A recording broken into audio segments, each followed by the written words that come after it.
Harika class topper. పుస్తకం పడితే చాలు లోకాన్ని మర్చిపోయి చదివేస్తుంది. కాని ఈ వేసవి సెలవులు రాగానే ఆమెలో ఎక్కడా లేని బద్ధకం వచ్చేసింది.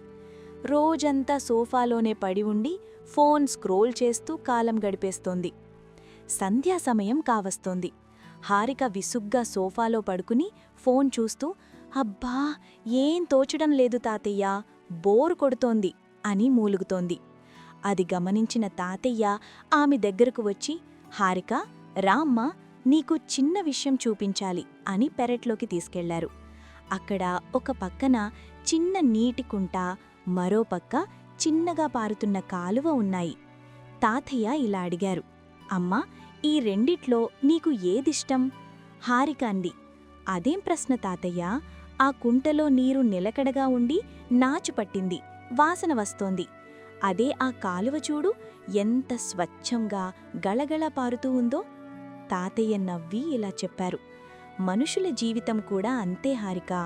మన శరీరం, మన మెదడు ఆ పారుతున్న నీరులాంటివి.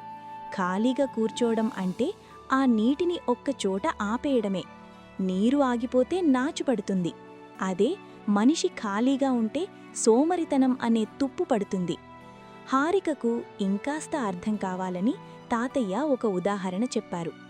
నీ దగ్గర ఒక సైకిల్ ఉంది కదా, దాన్ని వారం రోజులు తొక్కకుండా బయట ఎండలో వానలో వదిలేయి. ఏమవుతుంది? దాని చైన్ బిగుసుకుపోతుంది, టైర్లలో గాలిపోతుంది, చివరకు దానికి తుప్పుపట్టి తొక్కడానికి వీలు లేకుండా పోతుంది. కాని అదే సైకిల్ను నువ్వు ప్రతిరోజూ తొక్కుతుంటే దాని చక్రాలు తిరుగుతూ ఉంటాయి, భాగాలు లూబ్రికేట్ అవుతాయి, అది ఎప్పుడూ కొత్తదానిలా మెరుస్తూనే ఉంటుంది. మన మెదడు కూడా ఒక సైకిల్ లాంటిదే. నువ్వు దానికి పని చెబితేనే అది పదునుగా ఉంటుంది. ఖాళీగా కూర్చుంటే అది తుప్పుపట్టిన సైకిల్లా మొద్దుబారిపోతుంది. అందుకే అమ్మాయిగారు, బోరు కొడుతోంది అని ఖాళీగా కూర్చోవద్దు. ఏదో ఒక కొత్త విషయం నేర్చుకో, పుస్తకం చదువు, లేదా ఇల్లు సర్దు. పని ఏదైనా కావచ్చు, కాని నీ ఆలోచనలు ప్రవహిస్తూనే ఉండాలి. నిరంతరం కదిలే నదికి మాత్రమే సాగరాన్ని చేరే అర్హత ఉంటుంది. బాగా చదువుకునే పిల్లవు, సెలవులు కదా అని ఏ పని చెయ్యకుండా ఇలాగే సోఫాలో పడుకుంటే నీ ఆలోచనా శక్తికి బద్ధకం అనే తుప్పు పడుతుంది.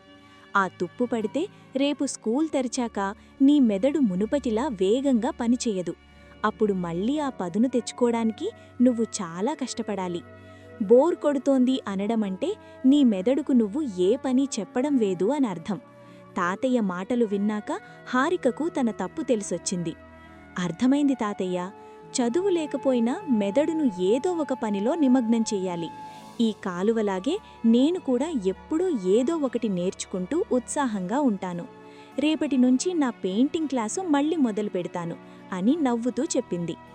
నీతి: నిరంతరం ప్రవహించే నది ఏ విధంగా అయితే స్వచ్ఛంగా ఉంటుందో అలాగే శ్రమించే మనిషి మేధస్సు కూడా ఎప్పుడూ పదునుగా ఉంటుంది. కాని ఉపయోగించని కత్తికి తుప్పుపట్టినట్లుగా ఎంతటి తెలివైన వారైనా సోమరితనంతో ఖాళీగా కూర్చుంటే వారి ఆలోచనాశక్తి మొద్దుబారిపోయి తన సహజమైన మెరుపును కోల్పోతుంది.